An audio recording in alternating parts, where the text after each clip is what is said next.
in the cockpit, you push your microphone so close to your mouth that you got to be able to kiss touch it. Give it You got to be able to kiss it. Give it a kiss, guys. Yeah. Give yours a kiss. Come on. Good. That's how we test the sound. We just need a sound check there, Hudson.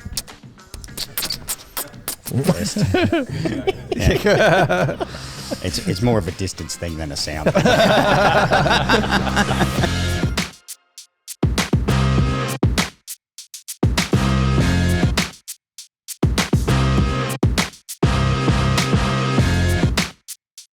Welcome back, everyone, to the Chip Lunch podcast, and it is unreal to have you along with us. We are recording, Hudson. Is that what you're checking?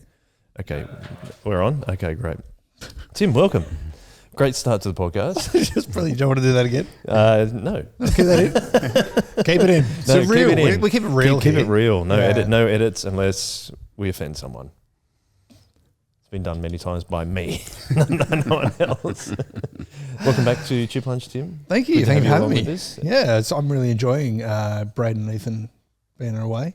Oh, Yeah, so I get to jump in. so you can jump in on the Yeah, jump podcast? in on Oh, I that, thought yeah. you just meant you just don't like them being around. No, I really like them being around, but it's Ethan being at college and yeah, it's been nice to be here. Yeah, Braden being at college, but Braden being at college. he's unwell, recovering. Yes, that's right. I think he's now done classes for a while, so you should hear him back and see him back soon. His beautiful voice Mm. and beautiful face. Speaking of beautiful faces, Scott, welcome to That's the a podcast. stretch.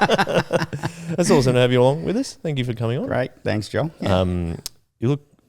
I like these pants you've got on there. Very active looking pants. Yeah, they are outdoorsy pants. So Do you spend a lot of time outdoors? I do these days a bit. Yeah, Yeah, it sounds like I spend a bit more time outdoors than what I do, but I do spend a bit of time outdoors. False hiking. advertising. Correct. I just don't want it to appear like that. That's the main thing I do in my own time. So because it's not. Are you an early riser? Do you like to get up early? I can be, but I have to sequence myself. Look, naturally these days I'm finding myself later up at night working or doing something. Sometimes it's just watching YouTube, but I get caught doing that. Yeah, sorry. I get caught doing that too. Yeah. But look, I do probably, if I had a preference, I would go to bed early and I would get up early, and so and I naturally sort of. My body clock has me up at sort of 6 o'clock anyway. So, Yeah, same. Yeah. So Win the morning, win the day, Tim. Is that- Absolutely. yeah, that's what I heard Always. you say earlier. I like that saying. Yep. That's, Yeah. that's It is a good That one. is a good It's a saying. good one. Yeah. And Hudson was telling us he went to bed at midnight and got up at 5. Yeah, right. So I said, maybe just go to bed early. He said, I had to watch The Fast and the Furious. Good call though. But he hasn't watched the first one though. He Oh, was telling mate. us. Oh,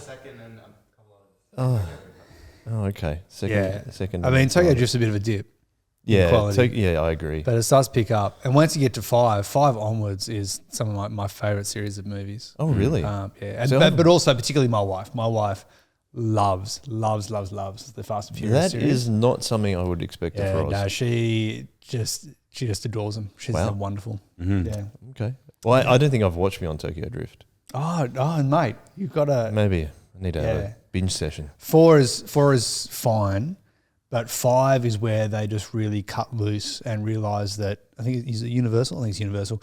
Universal is just going to give us tonloads of money to do whatever we want with cars, and it's going to be silly, and we're going to have heaps of fun. And at that point, they just lose all attempts at credibility or realistic. They just go all out. So from 5 onwards, it just becomes brilliant. Like just action, silliness, like complete ludicrous situations, and tanks like flying through like, you know, skyscrapers in Dubai, like it just all of this outrageous. They go to space in number 9. It's fantastic. Of course they do. It's Goodness me. Yeah. I don't see. This is why I But might they don't not take be into it. But they don't take Yeah, themselves so- seriously. So it's the tone in which they do it. So But that's going off the basis of the first one where they were actually trying to do it seriously, but it came off that way, I feel. oh, okay, yeah. Sure. I mean, yes, the first one was much more a serious tone. It's a 4AGZ. Yeah. Yep. So it's same with the Ros and I recently went through the Mission Impossible movies. I like Mission Impossible. Yeah, but it was the same kind of thing. Like one good, 2, 3, fine. But from 4 onwards, they realised if we just give Tom Cruise heaps of money to do whatever he wants All with, the stunts, yeah. we just end up with some really fun, not taking ourselves seriously movies. And that's, we're not very high caliber watchers of media content, my wife and I. So that that's a surprise. Again, that's a surprise for you. Nah. In terms of you. TV time is switch off time. I think they departed the fix though on Mission Impossible 2, the Australian one? Yeah. Right. Yeah, that didn't go well. No. And I'm pretty sure they gave Cruise a carte blanche in terms of do whatever you like, and in the end it was garbage. Right. Absolute garbage. Yeah. Do you? We'll get into this later in the podcast. You're a military man. Do you have a favourite military movie? Talking about Oh, I movies. do. Yeah. In fact, there's a few good ones. Probably the one that I like the most is 13 Hours, which is it's a true story. It's the Benghazi sort of embassy issue back in, I think, about 2012, 13. That's really realistic. It's really it's quite good. Blackhawk Down's another really good one. That's a great one. That's very realistic as well in places. So you like sorry, for most of the movie. So You like the realism? I do. I hate. I don't like. I don't like war movies that just sort of make things look like it's like they just unrealistic, impossible kind of things happening. Now, I'd imagine, like in any profession, if you're watching a movie that aligns with your profession and you see something that's not right, you go, well, there's all credibility gone on this movie. Yeah. So, but yeah, there's some really, Hollywood's pushing out some good stuff around that occasionally, not all the time, but yeah. What's your opinion on Saving Private Ryan then? Ryan's good. Yeah. That was the first time I watched a movie and went, that's what it's not that I've stormed a beach against heavy machine guns, but in terms of knowing what the kinetic effect of small arms and stuff, and we do get exposure to that. Like even in training, they don't shoot at you; they shoot close in a very safe way, so you can pick where you're being people are shooting at you from. Yeah, so because there's ways that you can do that, and there's a term called crack thump. Crack thump just is the sound, like you'll hear the crack of a bullet going supersonic past you before you hear the thump of the initial shot. So it's because of the sound difference. Yeah. So as the bullet goes past, it's supersonic. Most sort of certainly high caliber stuff will send a bullet supersonic. So you'll hear the crack of the sound barrier being broken by the bullet as it passes you. Right. Well before you hear the thump, and if you're attuned to that, you can actually then get an idea of how far away someone is just by the distance between the crack and the thump. Right. And then you can also triangulate in terms of where that's coming from. So. Because it's I almost. think I'd be talking about that today. Oh, that's well, to me, it's really interesting, but it's kind of similar that you think they talk about the distance in between where you hear thunder and see lightning. Correct. It's It's almost similar, like that, very similar concept. Yeah, that's really interesting. Anyway, we'll get into it more in detail later in terms of you've been in the military for quite a while. The first question though is, how do you like to eat your hot chips? Ooh, I've got one word. Ooh, Poutine. Oh, there's someone else has brought this up ages ago. Yes. Do you know Well, what that is? I've always loved gravy and chips. I love chicken salt on my chips. Frangos? Have you ever tried Frangos? It's the chicken shop. the chicken shop. Yeah, they is do it? great. Sort of. It's not a gravy and chips. It's more of like a mayo and chili and on chips. That's really, really, really good because their chips are really thin as well. But no, I got exposed to poutine in Canada. Obviously, it's a Canadian thing, and and whenever I see it, if I can find it in Australia, because there is a van that goes to like the Illawarra, Illawarra Air Show or local shows, and if you can find it, I'd get it whenever I can. It's good. Do you know what it is, Tim? I only know of it from the previous guest who mentioned it, but that was a number of years ago, and I'm struggling to remember. Might have been who it was. Louisa. Yeah, that sounds right? I feel like it's one of Louisa or Grace from Ride. Yes. I think I think that it's was where my Louisa, mind actually. went. Yeah. There's a reason Canadians go gaga over it. It's really good. So, Okay. so it's like, it would say it's hot chips, isn't Hot it? chips Like with I forget what kind of cheese they put in. It's like a curd. It's kinda, curd yeah. type cheese, and it all melts in with gravy. Yes. Yeah, right. It's good. I haven't had it before, but I'm not a huge fan of gravy. Yeah, right. Okay. That's where I love might struggle. gravy. But I think I'd have to try it. Yeah. I haven't had it, but I'll have to try it if that's the review that it gets. I will say I've never had it better than what I've had it in Canada. Yeah, So, right. Yeah, makes Canadians sense. do it really well. You haven't tried to make it yourself? Nah. No. Just no. I'm just not a good cook. Okay. To me, I'm rations. Next question, I suppose, is how did you become a Christian? I was extremely blessed. I grew up in a Christian family. So I'm originally from southeast Queensland, sort of Toowoomba. Grew up Toowoomba. Spent a lot of time around Toowoomba and Brisbane. Yep. Spent most of my schooling in Brisbane. And mum and dad, we sort of, they started in the Presbyterian church, became the Uniting, and eventually they left that and went to Baptist church. And so they did that when I was about 12 years old. And they did it for very good reasons. There were sort of things going on in that church in Brisbane that were that just were theologically on another planet. Okay. And dad and mum just made the decision we need to go and find a Bible-based church nearby, and so they started going to a local Baptist church, Ashgrove Baptist, which is a pretty big church. I think it still is. Anyway, I started going there, and I think maybe a combination of factors at the time in terms of, certainly knowing, God through my youth and being exposed to that by my parents, and then coming to an age of sort of reason, if you like. I'm now 13. I'm sort of starting to figure things out. I think I already know everything anyway, as a 13-year-old. Most 13-year-olds do.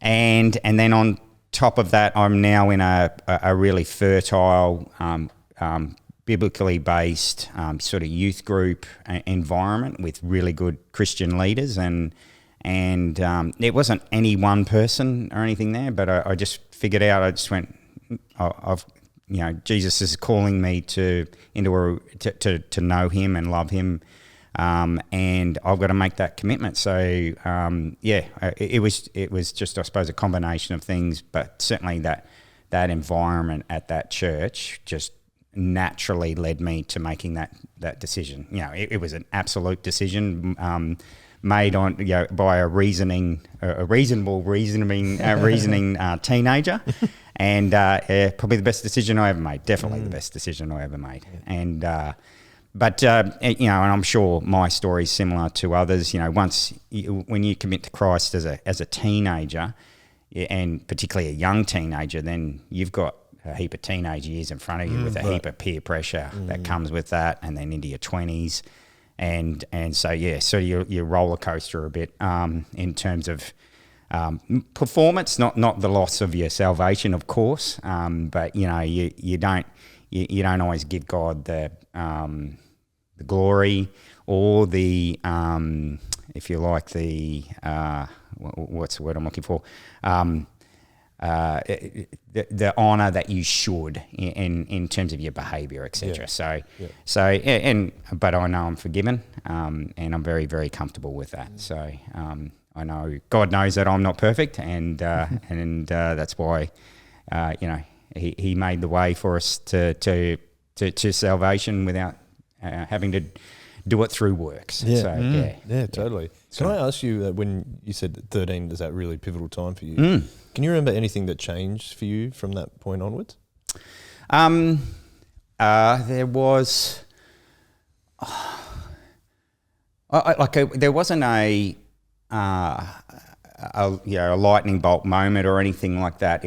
I think there was a lot of change going on in my life at that time anyway, around new church, new youth, You just started going to environment. high school, I'm guessing? I'm going to high school. Yep. Yeah. In Queensland, that's when you start. Well, back then you started high school in grade 8. And so that was my first year in high school. But look, in hindsight, probably, but nothing sort of springs out because again, that sort of transition from knowing God, then understanding what commitment that God calls me to, was really natural. Like it just flowed. And mum and dad were Christians. Most of my family, particularly on dad's side, were Christians, and so. I do emphasise though it was an absolute choice. Like it wasn't I have to do this. This is what I've been told. It wasn't. There was nothing robotic about it. It was an absolute choice, and I actually look back on it fondly and think I was really blessed to be in that environment, to be able to just continue in my relationship with God all the way through. So yeah. Yeah, and it's interesting you say that because like so many people we have come on the podcast that have grown up in a Christian family, there's always a moment where they're like, oh, it's not just my family's faith I'm taking on for myself. Correct, absolutely. And that's what I'm hearing you say. Yeah, it's like that 13, was that when that happened for Yep, you? And absolutely. then, as you said, you had ups and downs after that. But there is a moment where, and I always find it interesting because I grew up in a non-Christian family, as did my wife, but my kids are growing up in a Christian family. Yes. And it's just interesting to hear those stories from other people to say, oh, this is what happens. And so I'm looking for those moments for my children as well. Yeah. Well, I'm praying for them anyway, at least. And admittedly, my son has, but the other two haven't yet. I remember, and because I read Nicky Gumbel's Bible in 1 year, so I love his sort of stories, etc. And I do that year on year. I don't always finish it in a year, but I'll start over once I've finished again. Yep. But he tells the story of not growing up in a Christian family, and once commenting to a bishop or someone in the UK about how he felt he was fortunate to have not, to have experienced life in a non-Christian world, and then discovered Jesus and then moved from that darkness into the light, for want of a better term, and the bishop actually said, I think you've got that wrong. I think there's an enormous blessing in having God in your life for your entire life, and I tend to agree with what that bishop said, and Gumbel goes on to say, I think he's right in reflection. He's right, yeah. This is my prayer for my kids and also all the kids of Soul Revival is that there's never a day that they don't know Jesus as Saviour. Yeah, that's right. There isn't, and obviously, as you say, we change. Yes. Our faith is always, adapting, moving, changing, maturing. It's growing based on our circumstances and our maturity and all those kinds of things. Yeah. But for even our youngest kids to know that Jesus is their Lord and Saviour. Yeah. And for that always to be true is a great blessing. Yeah. I agree. I see that with my kids. Yeah, that's right. There's also this element of protection too, I think, Yes. that I didn't have when I was growing up. Yeah. And I'm thinking of my son in particular because he's 11. He says he's a Christian, and just in terms of the way that he thinks about things, and he tells me, "Oh, I couldn't get to sleep last night, so I was just praying that God would help me get to sleep." And just things like that, like him knowing that God is watching over him. Yeah. I didn't have that growing up. Yeah. And so I think that is there's that faith there. And Yeah, it's the appropriate absolutely 11-year-old faith. Yeah. It's exactly what 11-year-old faith should look like. Yeah. And in that is, and this is, they're talking about this a lot now in terms of what we've robbed the current generation of kids coming through and probably the generation before around. As a child, you need heroes, you need stories, you need to see that there's something bigger than yourself. Like it's almost like it is innate, like that we need that in us. And when we take that away, the kids have got no foundation, and I had that foundation and have had my entire life, and it can. Probably one of my failings is sometimes I can be a bit callous, and it sounds odd. In terms of not having the sympathy for others who aren't as resilient around an issue that, say, I may have also experienced. But we're all different, but we're also not all with the same background in relation to that grounding. So, which also then makes us not necessarily as resilient as what we should be. Yeah, interesting. Yeah, okay. So I just wanted to ask you also though, like, what's it like growing up in Toowoomba? It's, none of us have grown up in Queensland, for example. Yeah, would you compare? How would you compare that to differently for Sydney, for example? Well, Toowoomba is a big country town, so Toowoomba is also probably. Look, it competes, I think, with Bendigo as the largest regional city in the country. That's not a capital. So it's I say I'm from a country town, and which is what Toowoomba is, but in reality, it's not. It's a city in its own right. So and it's expanding all the time, isn't it? It is, yeah. And I've got, because it's not just that I was born there. I didn't spend a lot of I certainly didn't spend really any of my schooling in Toowoomba, because I grew up in that regard in Brisbane, because Dad got a transfer with his work. But my grandmother and a number of my uncles still lived in Toowoomba. So every month, one weekend a month, I should say, we would go up to Toowoomba and spend the weekend in Toowoomba. So I did, in a sense, grow up in Toowoomba. I know it like the back of my hand. And she had what was a large chicken farm. It sort of had whittled down to an acreage in the middle of town. And as a young man, it was great insofar as there was a lot of things to do, but also a lot of work to be done. So, mowing her lawn with little push mowers all day. It was nearly an all day job with me and my brother.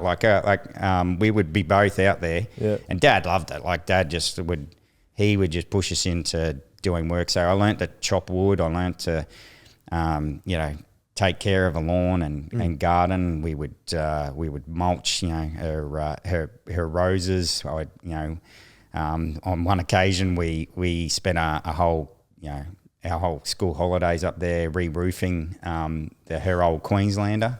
It's a great school holidays. Yeah, I know. I managed to go straight through the roof though. It felt straight. It was funny, because we'd been working on the roof for so long. You just get complacent about what you're doing. Yeah.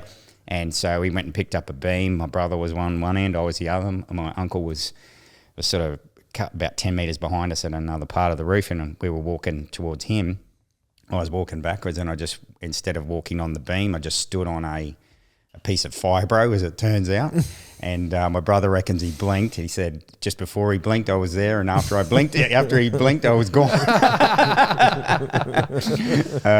It was funny. It was good though. Like, I landed on a flat part of the veranda underneath, and as I hit the ground, I rolled, and a pinch bar came straight through and landed right where I was. So, nice protection. There you go. Yeah, exactly. Yeah. Talking about protection. Yeah.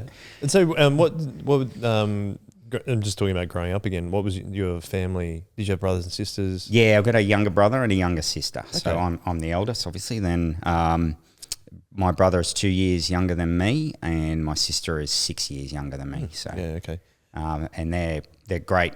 They also, like me, became Christians in their teenage years. My sister now, like, my brother's still here in Sydney. He's in sort of northwest Sydney, around Rouse Hill area. But my sister is now back in Queensland. She's the first one to go back. Because we moved to New South Wales in sort of certainly in my last 2 years of high school. So really? Toowoomba to Brisbane, 10 years in Brisbane, and then down to New South Wales. And so the family kind of settled in Sydney, if you like, and Did you move because of your dad's job? Dad's again? work. What did he do for work? He was a computer engineer, so, and he got into it really early. So he was doing that in the 60s. So yeah, very early in the piece. So he would go and maintain these old reel-to-reel computers or whatever they had before that, and kids listening to this won't even know what a reel-to-reel is. But so yeah, he did pretty well, and so just through promoting, found himself from Toowoomba into the Brisbane office, and then got a promotion into the Sydney office running New South Wales.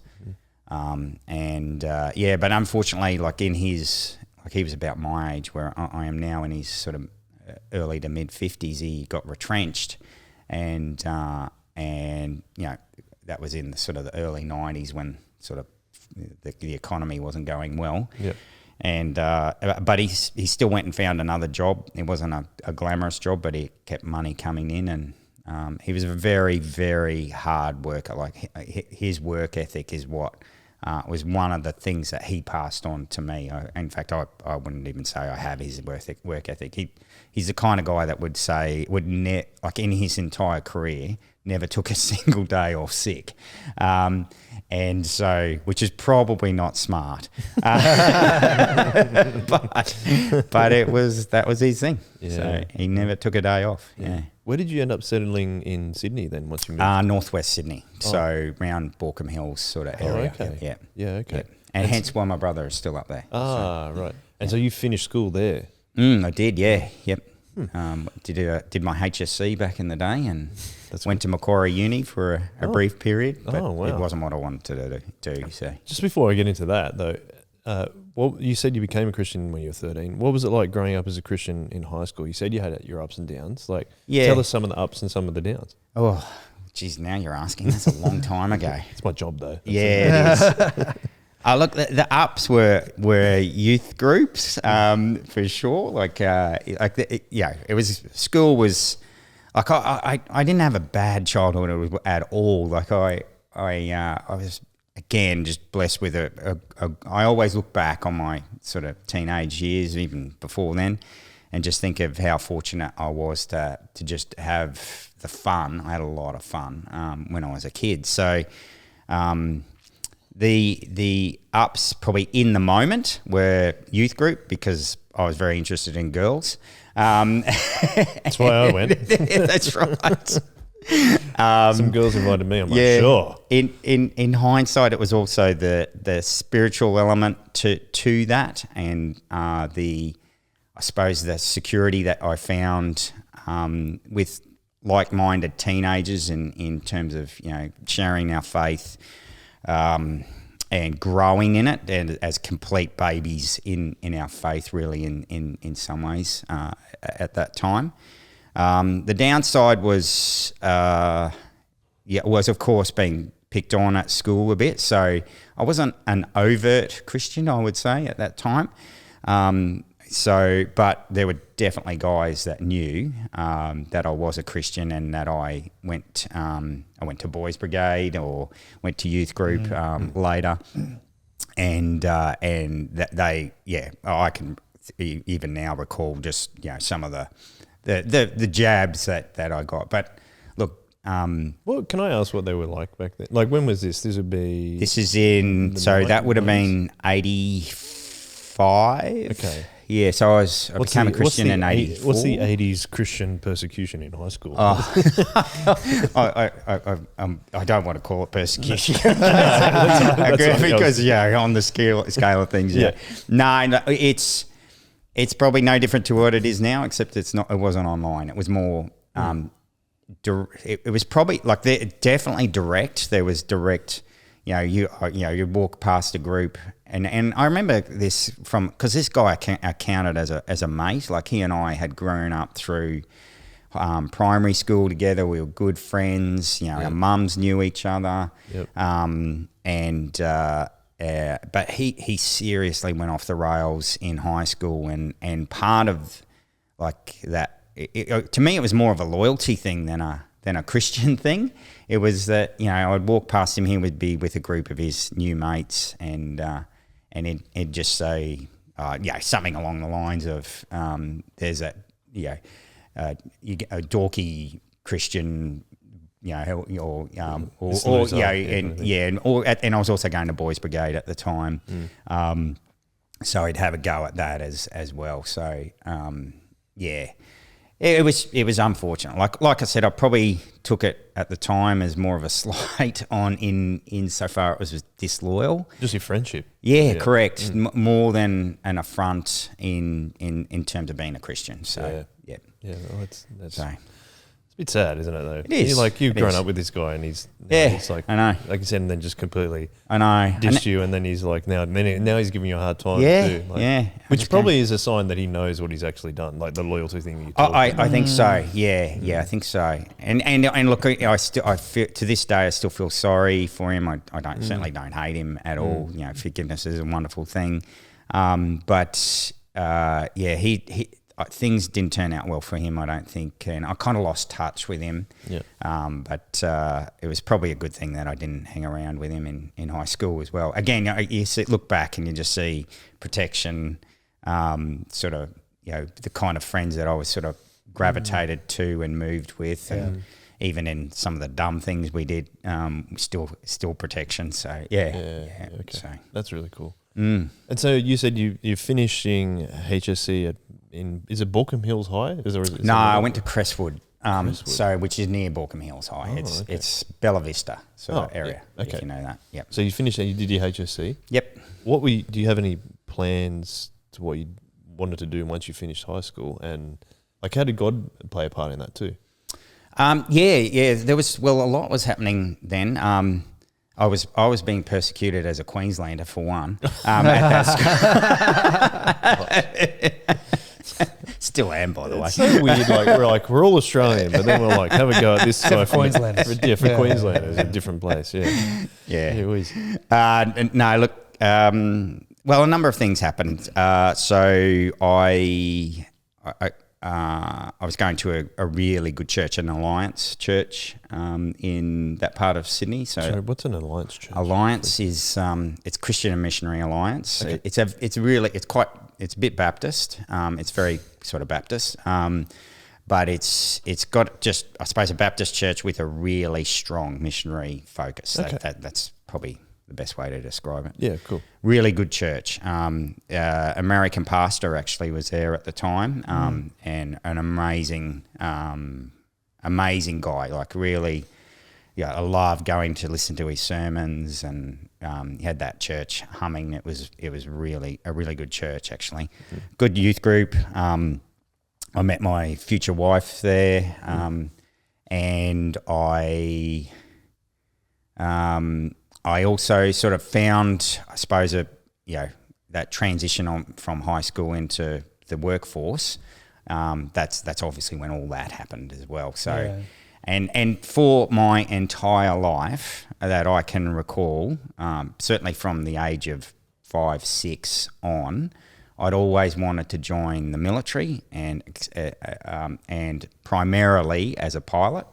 And so, my first foray out of high school was to go straight to the recruiting office and start applying to be a pilot at that time in the Air Force actually. So, but wasn't to be. So at that time, was it the eyesight? I always hear about people wanting to be Air Force pilots that you don't have 20/20 vision. I had at the time 10/20 vision, which means that at 20 feet. I can read what somebody can read at 10 feet. So now in metric, it would be 6'3". They use 6 meters now as the metric. And so 20/20 is, or 6'6" is actually, that's not great eyesight. It's just average. Okay. You should, most pilots will have better than that. So yeah. Why do they make? I know there's going to be so many questions about this, but why do they make? Why is eyesight such a big thing? Now, it sounds easy, but then why do you need to have good eyesight? That's not just. I'm guessing it's not just to read your checklist. No, it's not. It's not. So it's a number of things. So you need good eyesight to be able to read your instrumentation. So you're sitting, you're sitting a good metre in some cockpits away from all your primary instruments, and so you need to be able to read them at a relatively short distance. Yes, and you've also got to be able to read checklists at short distance as well. But then beyond that, you've got to also see things in the air. So, there's a concept called see and avoid in aviation. And that's all about identifying threats to the aircraft from other aircraft. So the whole big sky theory and, you little thing in a big sky won't run into anything is not true, as we've seen recently. Yeah. And so you've got to be able to see and identify other aircraft. You've also got to be able to see in order to be able to navigate. So identifying features on the ground, and whether that's a hill or a railway line or a silo or whatever you're looking for. And then on top of that, there's the application of that skill or that ability that you have in terms of good eyesight to then apply it in a tactical environment as well. So you're reporting on enemy movements or somebody shooting at you.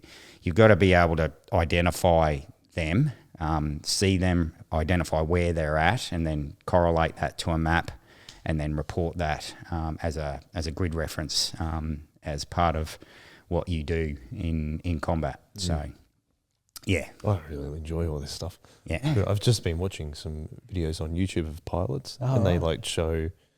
There's a guy called Citation Max. There's a guy he flies a Citation. Yeah, nice. And it's a private jet, and he's flying. Yeah. He's obviously flying clients around, but he just goes you through the whole process. Yeah. And then he's shows the takeoff process, and then sometimes it gets a bit boring him up in the air. I like watching the takeoff and the landing. Yeah. But it's interesting. All the people at the economists are like, "Oh, I love how much you actually are always on your checklist, Max." He's constantly on it, and it makes sense. But why it's really important. But check. There's a lot of really good habits that you can get out of, that kind of industry. Aviation does because it's all born through blood, right? People have died because they haven't done something. So they, a lot of the rules and the way that we do things is because somebody died. So, or there's a major accident. So, Can I ask? Oh, go. You go. No, I was just going to, because I don't know much about military culture, but obviously you can be a pilot in the Army or the Navy or the Air Force. Correct. And so did you have maybe just for me and anyone else, what's some of the, I also get the feeling that there's some tribalism that happens between that as well. So maybe just give a brief about that, but also was there one that you were particularly drawn What's to? the best one? What's the best one? Yeah. Well, I'll say Army because I'm an Army officer, even though I did as a teenager apply for the Air Force. But it's funny, God pushes you in different ways, and I didn't get in when I was 19. I was devastated. I was signed up to a degree that I didn't want to do. I wanted to fly. I didn't get into the Air Force on my first go. Anyway, I kind of started down this path that eventually got me recruited into the Army, and that's another story again.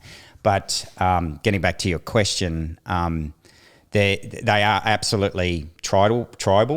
They're culturally different, but the underlying values are the same in Army, Navy, and Air Force. They're still Australian Defence Force, and they all come from the pool of people that that is the citizenship of Australia. But what is different is what I would argue is. I remember when I didn't get into the Air Force, and I was talking to a financial advisor at the time as a 19-year-old, and he was an ex-Hercules pilot and in the Air Force. And anyway, I'd mentioned that I had started doing some flight training out at Bankstown Airport, and that one of my instructors was an Army pilot and a recruiter. And he said to me, and to this day I've never forgotten it, he said, just remember that in the Air Force you're a pilot first and an officer second. He said in the Army you're an officer first and a pilot second. And And that is so true. And that's just an example of the focus of the two different organisations. And so, what does that look like on the ground? Like, as when you're in those roles, what's the difference that you would notice? So the Air Force is in the air. Yeah. Sorry. Yes. When you're in the air. So Thank you. So Well done.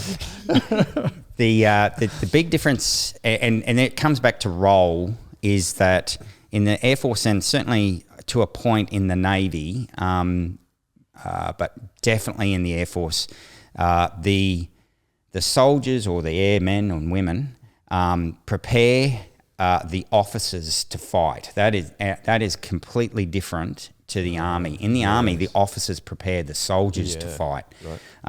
So it just completely changes your mindset. And so how that plays out is, I would argue that it creates a better leader in the Army, because no longer are you the center of the universe. If you're a pilot in the Air Force, you're the center of the universe. So, there's probably going to be Air Force pilots watching this. Will probably kill me, but that's my experience. Can comment below. Yeah, comment below. But in the Army, you get a heap of training and investment in you. Like, I spent 18 months at Duntroon just learning to lead a group of young men, in my case, because I was going into infantry, and how to get the best out of them, and the focus, and I, like, because I often get asked about certainly being a Christian in the Defence Force, because lots of people sort of think that's that there's a mismatch there in terms of role. But what I found, and what struck me on my first day at Royal Military College, RMC, was that we were taken into this hall, and then they started throwing up all these sort of quotes of, around leadership and and what officers should do, and it was really good. Like, it was, the Monashes, or even Caesar, or Napoleon, and a number of them, like a significant number of them, all pointed to Jesus in a way that was either completely overt, in that you need to. I can't remember the quotes off the top of my head. There's a really good one from Napoleon that I love, and I can read that out later if I haven't got it on me. But around his what he thought of Jesus. But and it's one of my favourite. But like all of them talk about Christ-like leadership model, and that is the model that you are taught at Duntroon. So you are absolutely taught to be selfless. You're taught to put your soldiers before yourself. So Simon Sinek, the leadership guru guy, I kind of laugh because he talks about the soldiers eat first, and I go, yeah, mate, that's been in for 100+ years in the Australian Defence Force. You always let your soldiers eat first before you eat. So it's like a servant-hearted leadership. It's about a servant heart, and the beauty in that. And this is where I sort of felt that my calling into the Army was my natural fit, because I really excelled in that kind of environment, because you lived it every day with your soldiers, and it wasn't, and you got rewarded for it almost in your behaviour. So if you put your soldiers first, other officers see that, so your senior officers see that, and I had really good officers and leaders above me for much of my career. Not always, but most of them were really good, and they loved it. Like so, if you did something and you put your soldiers first, then you generally almost always got a pat on the back, and it was recognised because they just knew that was the best way to look after you, the guys. So. Do you think that speaks? I think it's quite interesting what you're saying. Do you think that speaks to some of the things you could talk about, like the Anzac spirit and stuff like that, but also how Australian soldiers have often stood out in different conflicts as that? Yeah. Like I remember reading in Les Carolins Gallipoli about the difference between Australian officers and English officers, for example. It is. It seems to be that Absolutely. we actually do stand out as a fighting force because of that. I would argue that the British Army now looks more like the Australian Army now than what it did in at the turn of the last century. And in part that's because they got exposure to Australian officers, they got exposure to New Zealand officers who were very similar. Canadians were also similar. Okay. And whilst there are some very good British units, like really good British units that are on par with any of the Australian units, most of the army wasn't quite like that. It was, they just, they were conscripted and so they suffered a little bit. The class system as well in the UK. Yeah. But what we can't, like you say, well, it's important on one hand to say that, but we've also got to recognise on the other hand that so much of the underlying values, training, thinking militarily that we have as Australians, we absolutely inherited from the British. So as imperfect as the officer corps in the British Army may have been, at its heart it craved and wanted to be what the Australians were in World War I, and it was enabled by that. So that's why there were very good British units and very, very good British officers, and Australia just had an advantage that just played out naturally for us, so that we probably just created more mass as a, if you like, around that kind of thinking than what the British were able to do. So I appreciate that nuance though. That's helpful for people to know, I think. So we kind of went down a different path that I was expecting, but I really enjoyed that. The question I just had was, how did you get to being in the army? Yes. You said because that was a bit of a... It was a journey, right. So after I got the knockback on the first application, I went to uni, went to Macquarie Uni and studied science. But it was not the degree that I wanted to do. As I said, from the age of 6, I wanted to be a pilot in the Defence Force. If I couldn't be a pilot, I wanted to be in the SAS. That was the kind of kid I was, right? So I ended up dropping out of uni after about 6 months. I did my first round of exams and I passed half of them, and I think I got a what are they? A conceded pass on the other two, and that's because my heart wasn't there. And so I ended up looking for a job and getting a job in Sydney that would fund my my flying career in terms of paying for flight training. So that's what I did. I left uni, got this job, started flying out at Bankstown Airport. I wanted military style training, and there was a flying school out there at the time that was advertising that. It was all run by ex-fighter pilots and military pilots. So I was cutting around and over Badgerys Creek and in a little aerobatic trainer for a good year or so, and just building my own flight experience, and with Air Force, Mirage pilots and F-18 pilots and even a Sabre pilot. So that's going back. I don't know what is it. Sabre is a F-86 Sabre. It was the fighter before the Mirage, which was before the F-18, which was before the F-35. But so it was old. But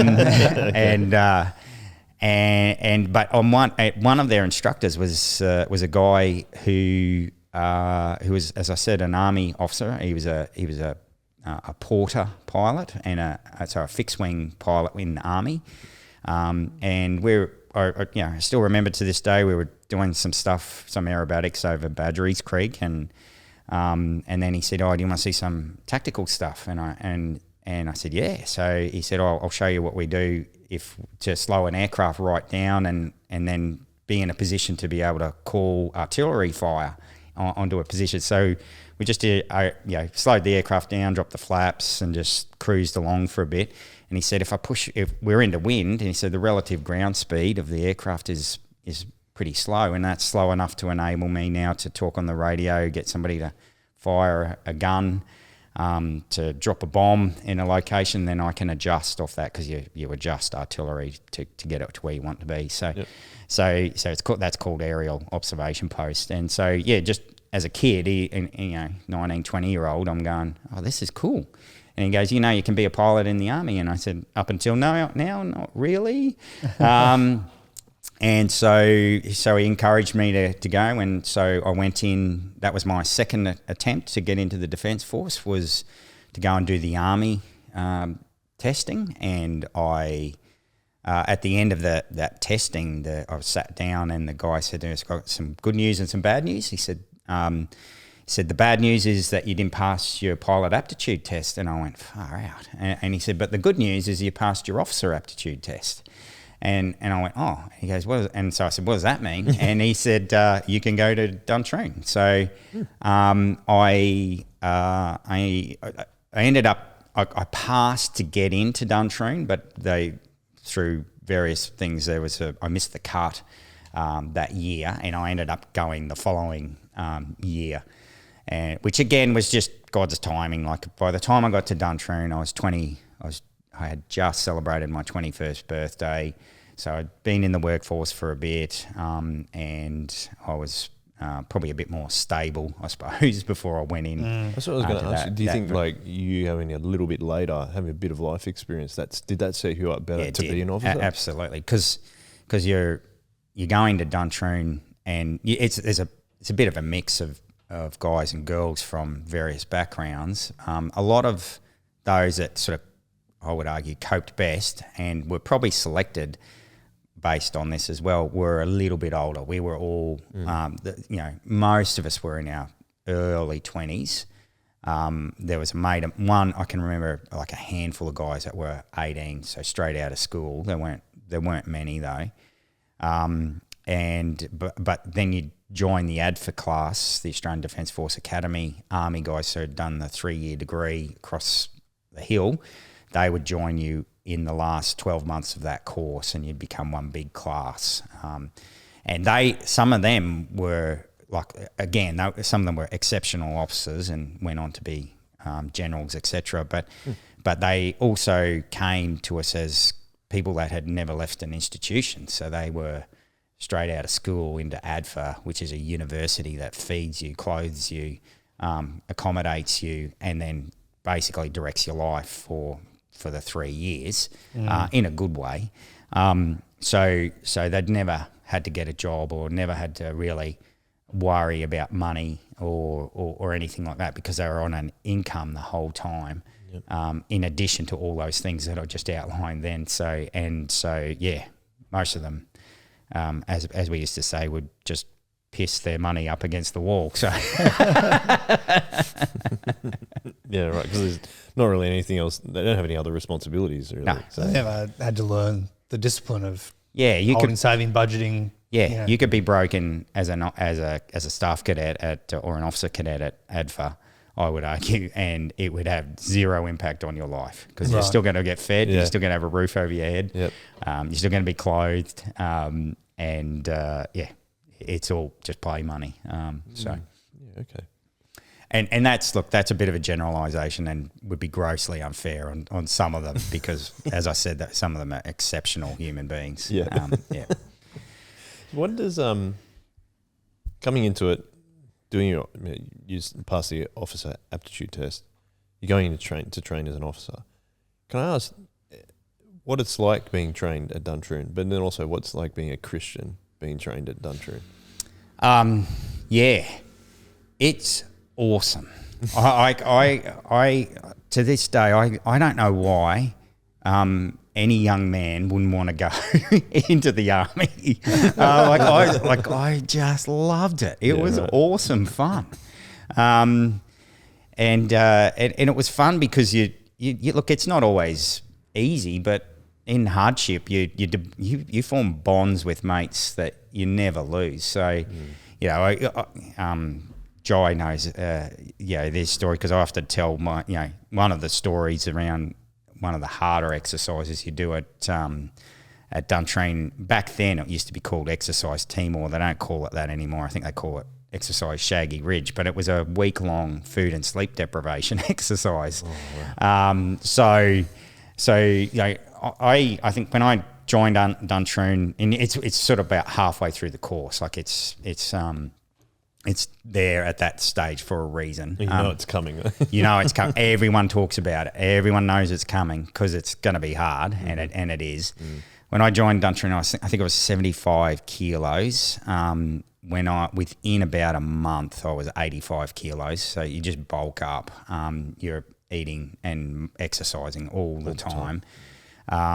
And you're out in the bush doing stuff, and it's just, like I said, it's just good fun. You're moving and carrying things. Yeah. And you're doing adventurous stuff as well. Like you're riding in armoured personnel carriers or tanks, or flying around in helicopter. First time I flew in a helicopter was as a 21-year-old kid at Duntroon. So all good fun stuff. But yeah, this exercise. Is as we were saying, is the one that everyone keeps an eye on because it's hard and it's hard. You want it to be hard, and I'm glad they make it hard because what I learnt on that exercise was a couple of things. One, I realised that the limit to my ability to perform under hardship was actually this and not this. Yeah. So just anyone listening, put into your mind. Yeah. So your mind was the limiting factor. Right. The body was far more capable than what I actually thought it would be capable of. And look, I will tell you, in that, I think it ended up being 6 days, I did lose 10 kilos. So wow. That's a lot of weight to lose very, very quickly. But the reason for that is because, as I said, it's a food and sleep deprivation exercise. And so that means you're moving all the time. Sometimes you're carrying weights that, up around 40, 50 kilos that are just difficult to move under, and they don't stop you. They don't let you rest really properly. I mean, they'll let you rest, but they won't let you sleep.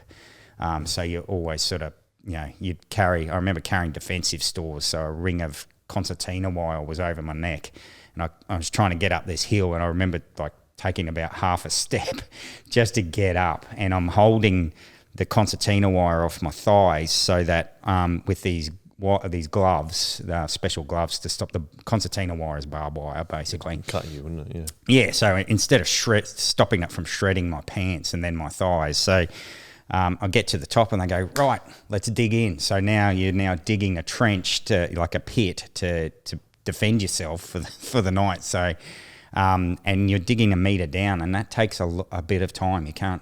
Like you've just been walking, carrying all this stuff all day, patrolling, and then you get to this, and now you're digging in, and that's going pretty well all night. Yeah. But so yeah, you're seeing what you can do physically, and then and realizing that you are capable of a lot more, and you're also then you're learning a heap about your mates. And I watched people that I admired and thought were good guys fall apart. And to me, it came down to where's your mind at? Like if you're purely focused on yourself, then those were the guys that fell apart. They would just they just couldn't keep going because it became all about them. Whereas for a lot of us, like I just focused on something else, like, and that can be somebody else or the group, and that was part of it.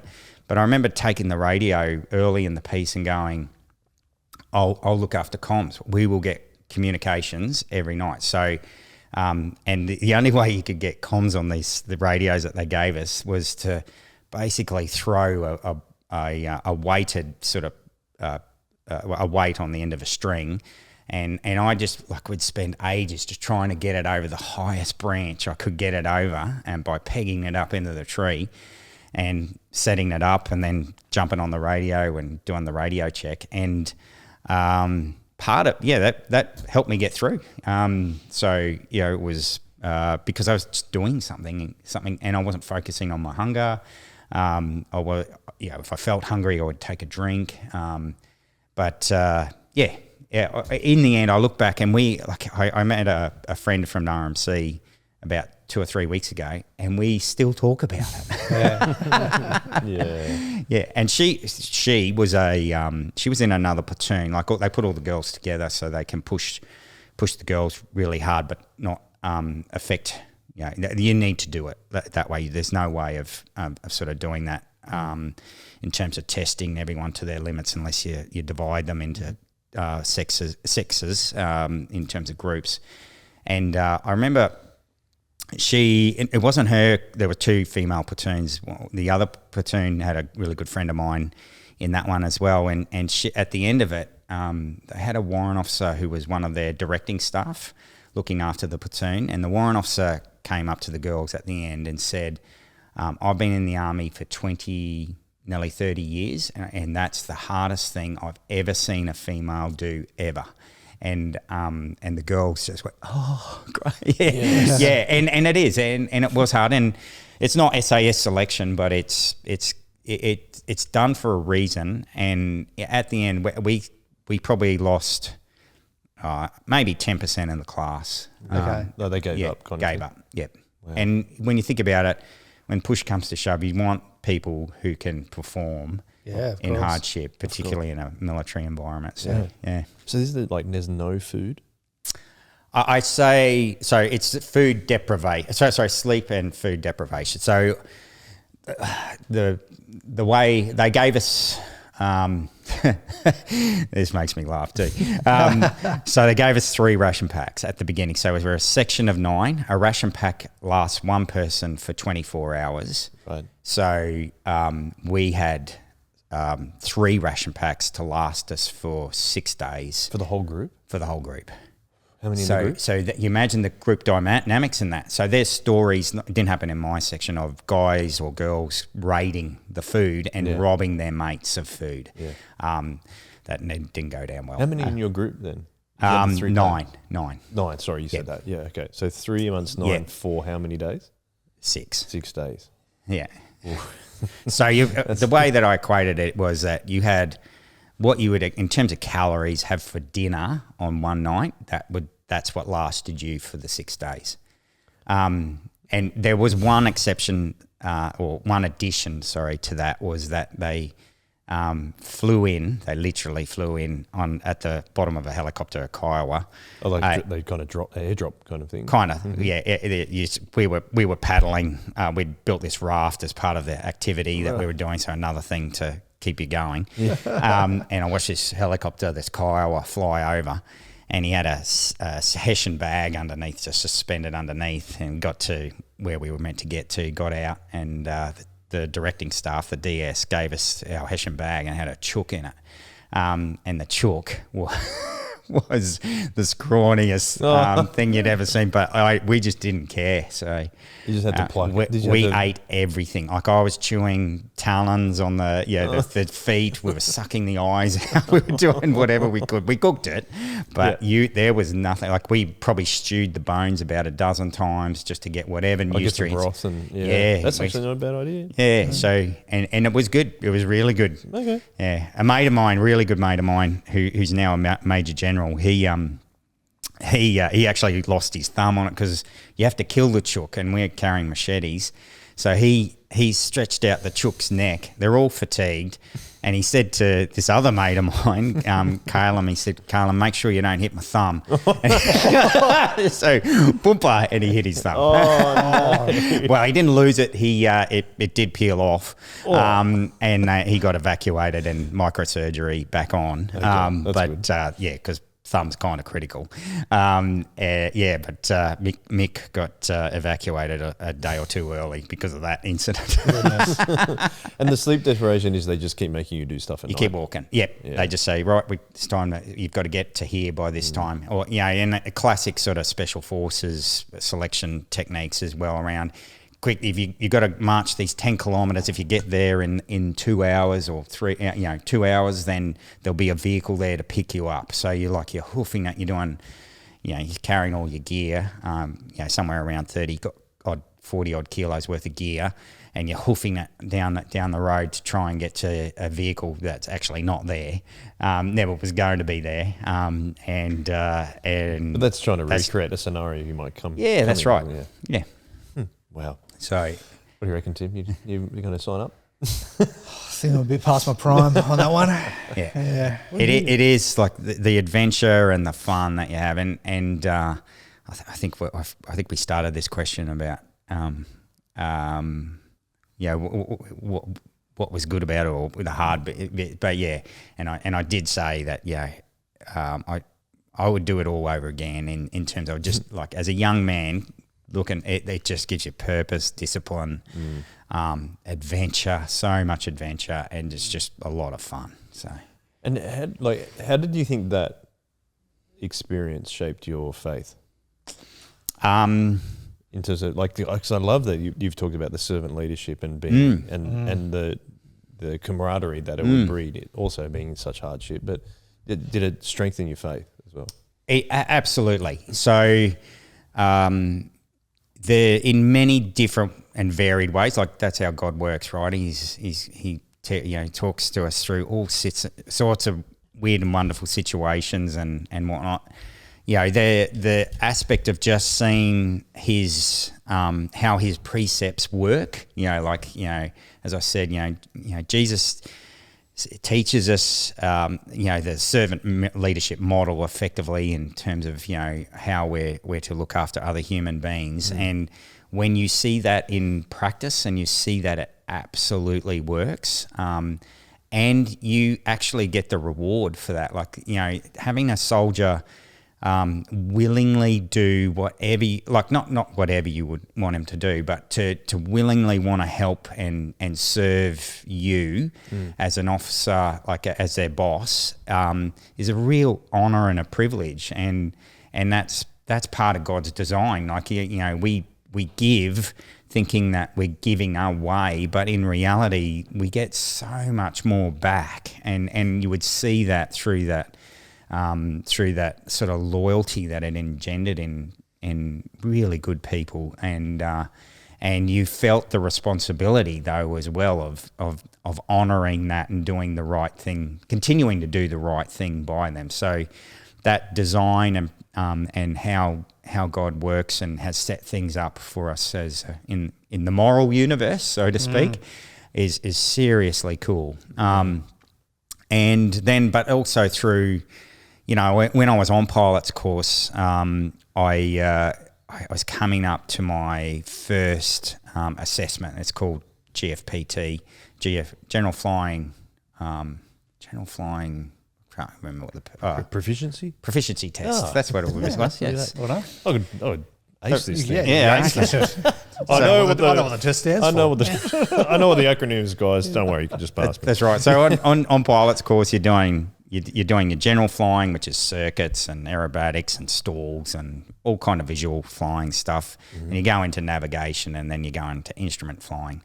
Anyway, I'm coming up to my first assessment, the GFPT, and the weight of pressure that was on me at that time was probably the most that I'd ever felt in my life up until then. And to be able to resort to prayer in that moment was a huge deal. It just completely changed how I was able to just deal with that situation. And then I was far more relaxed, far more comfortable. Whether I passed or failed, I knew I was going to be okay. And so in that, that's pretty cool as well. So because pilot's course is a very high pressure course. We always say you're 2 rides away from being scrubbed, because you're trying to meet a performance J curve. You're better and better and better, so that you're not spending trillions of dollars on training one pilot. So. It's an efficiency thing as well as a competency thing. So 18 months at Duntroon. Yep. How old were you when you did that test?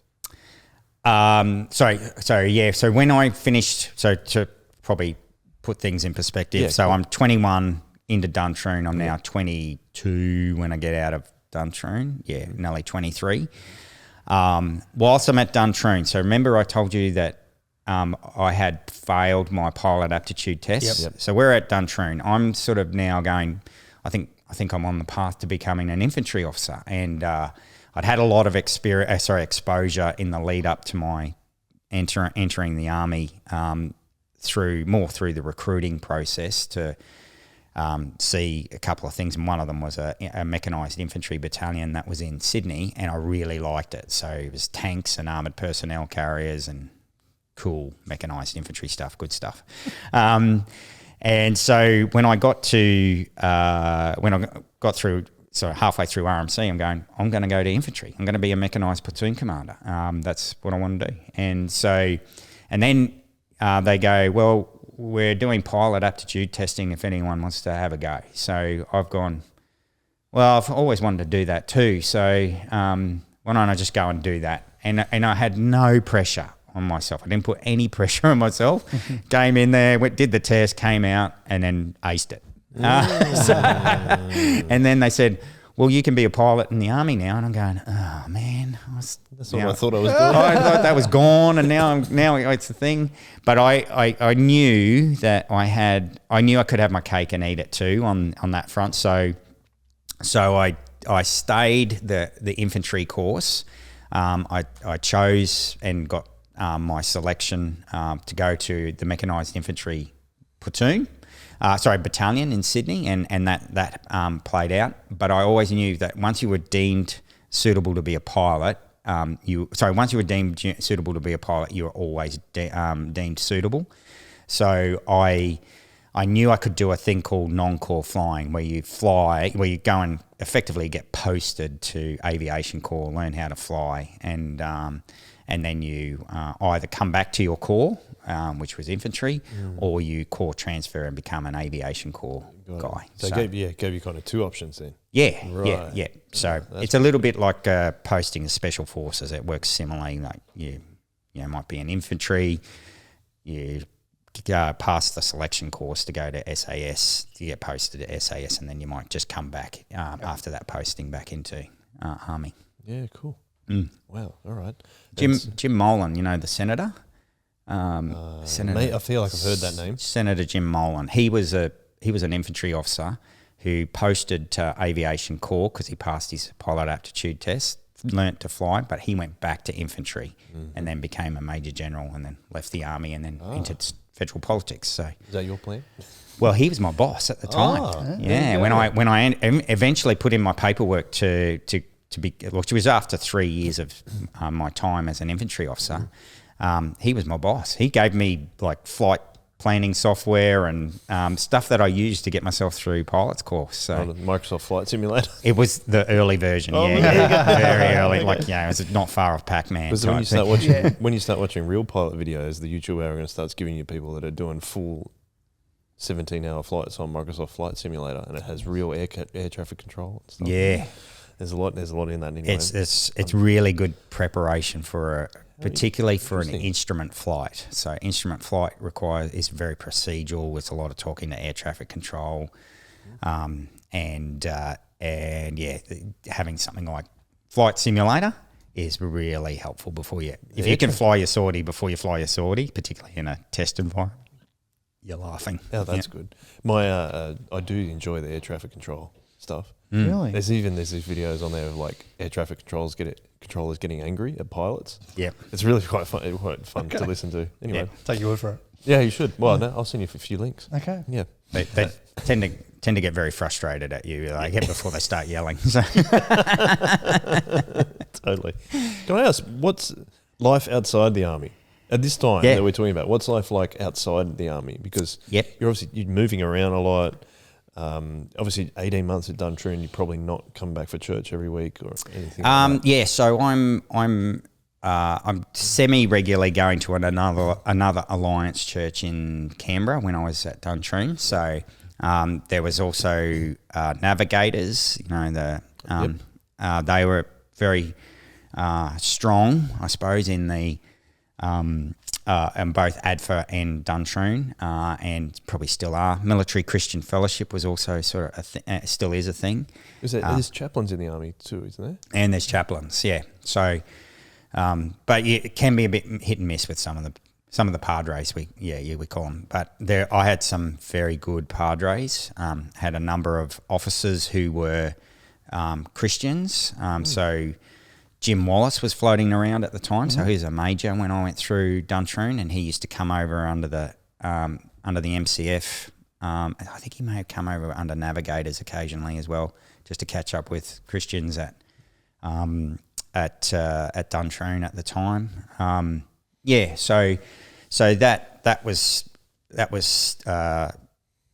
still an avenue, something that was available to us. I was dating a girl in Sydney at the time who eventually became my wife, and then and what else was happening?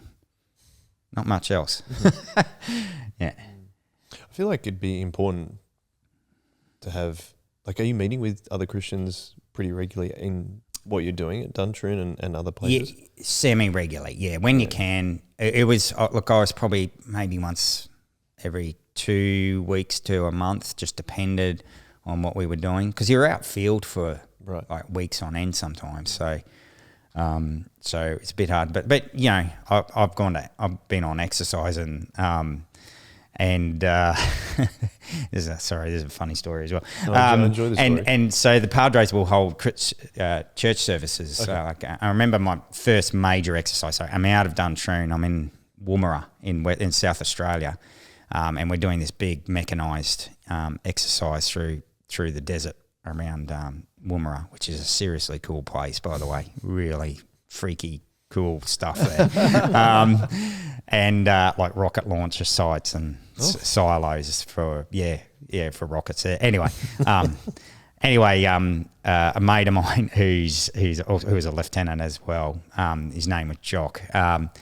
Jock is hears over the radio that there's a Sunday, like I forget how they said it, but they said like Sunday there's a church service type thing set up. And anyway, in the army, when you we have nicknames for all sorts of things, like, and it's more of like a code name on radio. So, you know, the boss is called Sunray, for example. Different corps have different, like engineers are called Holdfast, and that kind of Ironside are tankies. But anyway, when you come in for orders, sometimes they're called prayers. We're coming in for prayers. So he's seen the church service, thought it was orders, and he's rocked up to the church service. And I saw Jock at church, and I'm going, "Oh, mate, I didn't know that you were a Christian." And he goes, I'm not, mate. I'm here. I thought this was an orders group. So Did he stay? Yeah. Oh, cool. Yeah, That's cool. Yeah, it's cool. Sometimes you do church in some of the weirdest places.